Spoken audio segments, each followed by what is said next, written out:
अस्सलामुअलैकुम मेरे प्यारे मोहतरम नाजरीन। मैं अपने चैनल पर बहुत से नक्श अपलोड करता रहता हूँ जो 16 हिस्से का नक्श होता है, जिसको नक्श मुरब्बा बोलते हैं।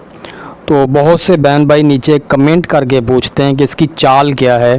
तो आज मैं आपको नक्श मुरब्बा की चाल बता दूंगा, इसको आपने समझ लेना है ताकि जब भी मैं कोई नक्श मुरब्बा अपने चैनल पर अपलोड करूं तो आपको उसकी चाल का पहले से पता हो और आप उसे बना के अपने इस्तेमाल में ला सकें। चलते हैं आज की इस इंटरेस्टिंग वीडियो की तरफ। आपसे रिक्वेस्ट है वीडियो लास्ट तक देखा करें, क्योंकि अगर आप वीडियो लास्ट तक देखेंगे तो आपको इस नक्श की पूरी समझ आएगी। जो इल्म ये आपके पास महफूज होगा आपको सारी उम्र काम देगा। प्यारे बहन भाइयों, चैनल को सब्सक्राइब नहीं किया तो सब्सक्राइब लाजमी कर दें, नीचे प्यारा सा कमेंट करके वीडियो लाइक कर दें। 16 खानों का नक्श जो होता है नक्श मुरब्बा, जैसा कि आपको स्क्रीन पर नज़र आ रहा है, यानी जब कोई नक्श अपलोड किया जाता है तो उसकी चाल ये होती है। ये कोई नक्श नहीं है, ये नक्श की चाल है। नक्श मुरब्बा पुर करने का अददी तरीका है। 786 पहले लिखा जाता है, 16 खाने बनाए जाते हैं। राइट साइड पे दाईं जानब पहला जो, ठीक है, पहला जो खाना है उसमें एक आएगा। यानी अगर कोई नक्श जो है आप पुर कर रहे हैं तो नक्श में जितने भी अदाद आएँ, चाहे उसमें 22,000 हैं, 10,000 हैं, 200 हैं, 1 है, 4, जो भी अदद है वो आपने नक्श मुरब्बा पुर करने के लिए राइट साइड में ऊपर की जानब से आपने शुरू करना है। इसमें आपको नज़र आ रहा है 1 लिखा, ठीक है। अब आपने नीचे वाली लाइन में आ जाना है तीसरे खाने में, ठीक है।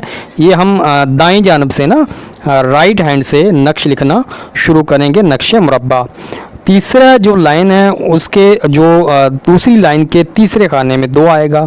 चौथी लाइन के चौथे खाने में तीसरा अदद आएगा। अब यहाँ पर जो चौथी लाइन है ना उसके चौथे खाने में 4 आएगा। 4 के बाद आगे ही उसके 5 आ जाएगा, ठीक है, जैसा कि लिखा हुआ है। इसके बाद आप फिर ऊपर वाली लाइन यानी तीसरी लाइन में आ जाएंगे, उसकी राइट साइड पे 6 आएगा। फिर आपने ऊपर वाली लाइन दूसरी लाइन में आ जाना है, वहाँ पे जो दूसरा खाना है उसमें 7 है। उसके बाद जो पहले वाली लाइन के आखिरी खाने चौथे खाने में 8 लिखा जाएगा। उसके बाद जो है फिर आपने नीचे तीसरी जो लाइन जो डिब्बे बने हुए हैं उसके दूसरे खाने में 9। इसके बाद सबसे नीचे वाली लाइन के आखिरी खाने में 10 के बाद ऊपर आपने फिर आ जाना है। ऊपर आपने फिर यानी पहली जो लाइन है उसके तीसरे खाने में 11। इसके बाद प्यारे बहन भाइयों या फिर आपने नीचे आना है दूसरी लाइन के पहले खाने में 12। इसके बाद दूसरी लाइन के आखिरी खाने में 13। इसके बाद फिर आपने ऊपर चले जाना है, पहला जो लाइन है उसके दूसरे खाने में 14 आएगा। 14 के बाद आपने नीचे लाइन में आ जाना है सबसे आखिर वाले जो डिब्बा का जो फर्स्ट डिब्बा है, ठीक है, चौथी लाइन के फर्स्ट डिब्बा में 15।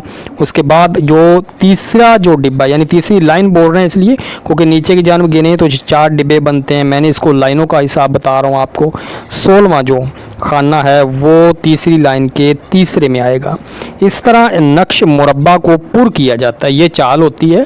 जब भी कभी आप कहीं पे भी कोई वीडियो देखें आपको उसमें चाल ना बताई गई हो तो नक्श मुरब्बा पुर करने की ये चाल होती है। अगर समझ ना आए तो मुझे नीचे कमेंट्स में पूछ लीजिएगा।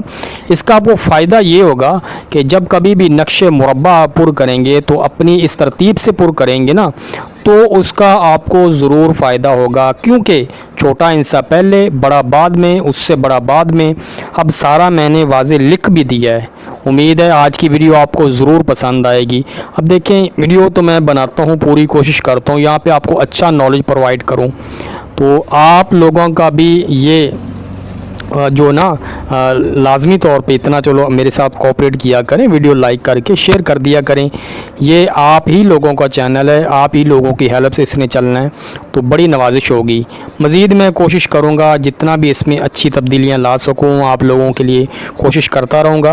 अब पहले जो मैं वीडियोज़ बनाता था उसमें कई लोग कहते थे कि वीडियो साफ़ नज़र नहीं आती, तो मैं ये आप सब के लिए बड़ी मेहनत से इसकी ना एडिटिंग करके इसको बनाता हूँ। तो काइंडली वीडियो को लाइक करके नीचे कमेंट कर दें, दुआओं में याद रखिएगा।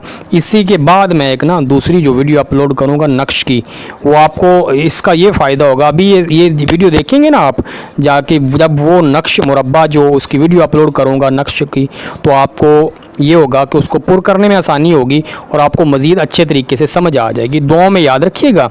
अल्लाह हाफिज़, अल्लाह निगहबान।